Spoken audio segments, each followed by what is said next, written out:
একটা সময় মনে ছিল যখন ছোট্ট ক্রিস্টিয়ানো রোনালদোর জন্য একবেলা ভালো খাবার জোটানো কঠিন ছিল, আর আজ তার একটি ইনস্টাগ্রামে পোস্ট পৌঁছে যায় কোটি কোটি মানুষের কাছে। কিভাবে সম্ভব হলো এই অসম্ভব journey? Welcome to unforgettable legend 7 days সিরিজে আমরা জানবো ফুটবলের সেই কিংবদন্তির গল্প যারা শুধু ম্যাচ জেতেনি, তৈরি করেছে হিস্ট্রি। আর আজকের গল্প ক্রিস্টিয়ানো রোনালদো। 1985 সালে পর্তুগালে মাদিরা দ্বীপে জন্ম নেওয়া রোনালদো ছোটবেলা থেকেই কঠিন বাস্তবতার মুখোমুখি হয়েছিলেন। সীমিত সুযোগ আর আর্থিক সমস্যার মধ্যে তার স্বপ্ন ছিল একটা ফুটবলের শীর্ষে পৌঁছানো। মাত্র 12 বছর বয়সে পরিবারকে ছেড়ে তিনি স্পোর্টিং সিপি একাডেমিতে যোগ দেন। নতুন শহর, নতুন পরিবেশ আর প্রতিদিন নিজেকে প্রমাণ করার কঠিন লড়াই শুরু হয়। ক্যারিয়ারের শুরুতে তিনি একটি বড় শারীরিক সমস্যার মুখোমুখি হন, কিন্তু রোনালদো হার মানেননি। তার ডিসিপ্লিন আর হার্ডওয়ার্ক তাকে ধীরে ধীরে নিয়ে যায় ম্যানচেস্টার ইউনাইটেডে। এরপর রিয়াল মাদ্রিদে তিনি ভাঙে একের পর এক রেকর্ড, 5টি ব্যালন ডিওর, অসংখ্য ট্রফি, শত শত গোল।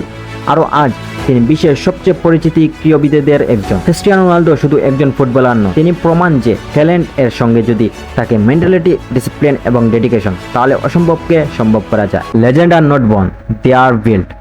স্যাক্রিফাইস, ডিসিপ্লিন এন্ড হার্ডওয়ার্ক, এটাই ছিল আনফরগেটেবল লেজেন্ডের ডে 1। আগামী পর্বে থাকছে ব্রাজিলের সেই ফুটবল শিল্পের গল্প যার পায়ে বল মানেই ছিল জাদু, নেইমার জুনিয়র। ফলো করে সঙ্গে থাকুন, কারণ প্রতিটি কিংবদন্তির পেছনে লুকিয়ে থাকে এমন এক গল্প যা হয়তো আপনি আগে কখনোই শুনেননি।